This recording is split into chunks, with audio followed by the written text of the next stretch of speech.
Le personnel hospitalier, on le sait, est en première ligne et subit une pression incroyable. Alors pour y faire face, une initiative française complètement inédite a vu le jour. L'idée ? Prendre soin de celles et ceux qui, au quotidien, prennent soin de nous. C'est un vrai changement de perspective et c'est ça qu'on va décortiquer ensemble. Alors, comment on va aborder ça? Eh bien, on va commencer par plonger dans la crise qui a tout déclenché. Ensuite, on verra comment un appel à l'innovation a mené une solution vraiment sur mesure. Et puis, on se plongera dans le fonctionnement de ce dispositif pour voir ce que ça peut nous apprendre pour le futur. Ok, première étape, et c'est logique, pour bien aider, il faut d'abord savoir qui a le plus besoin d'aide. C'est exactement la mission que s'est donnée l'ANFH, l'association qui s'occupe de la formation du personnel hospitalier en France. On parle beaucoup d'épuisement professionnel, surtout dans le secteur de la santé. Et au milieu de tout ça, il y a une question qui est revenue. Une question essentielle.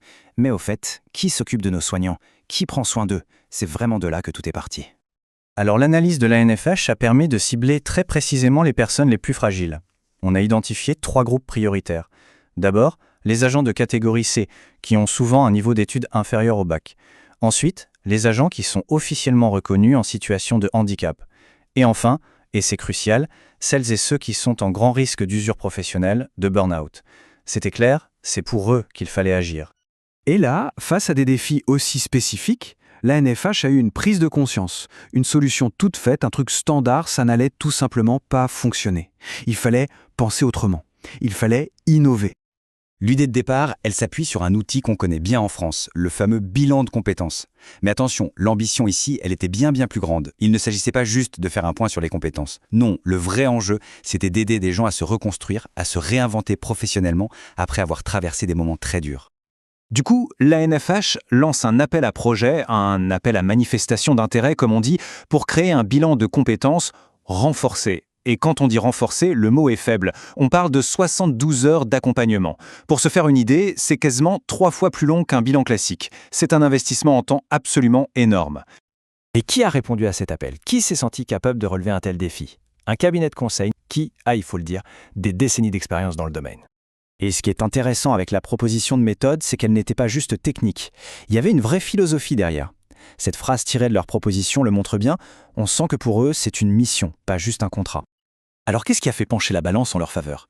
C'était vraiment leur cocktail unique de compétences. D'un côté, plus de 40 ans sur le terrain. De l'autre, des outils bien à eux. Des outils psychotechniques pour analyser en profondeur les situations de stress. C'est ce mélange d'expérience humaine et d'outils pointus qui a fait toute la différence. Bon, une fois la proposition acceptée, les choses se sont enchaînées très vite. On est passé de la théorie à la pratique. D'accord, mais alors concrètement, ça ressemble à quoi un bilan renforcé de 72 heures? Qu'est-ce qu'on fait pendant tout ce temps? Allez, on regarde ça de plus près. Parce que comment on aide quelqu'un à se reconstruire? Imaginez devoir parfois abandonner un métier qui était une vraie vocation. Comment on fait pour rebondir après ça? C'est le cœur du problème. Et pour accompagner ce processus délicat, Méthode utilise toute une palette d'outils innovants. Il y a des ateliers en petits groupes pour justement travailler sur ce deuil professionnel. Il y a des outils comme Histoire de vie professionnelle pour relire son parcours et y trouver des forces. Et surtout, il y a la puissance du collectif. Le fait de partager dans un cadre sécurisé, ça permet de commencer à se reconstruire. Pas tout seul, mais ensemble. Alors, on le voit, ce partenariat, c'est beaucoup plus qu'un simple dispositif. C'est en quelque sorte un laboratoire, un test pour une toute nouvelle façon de prendre soin des travailleurs essentiels.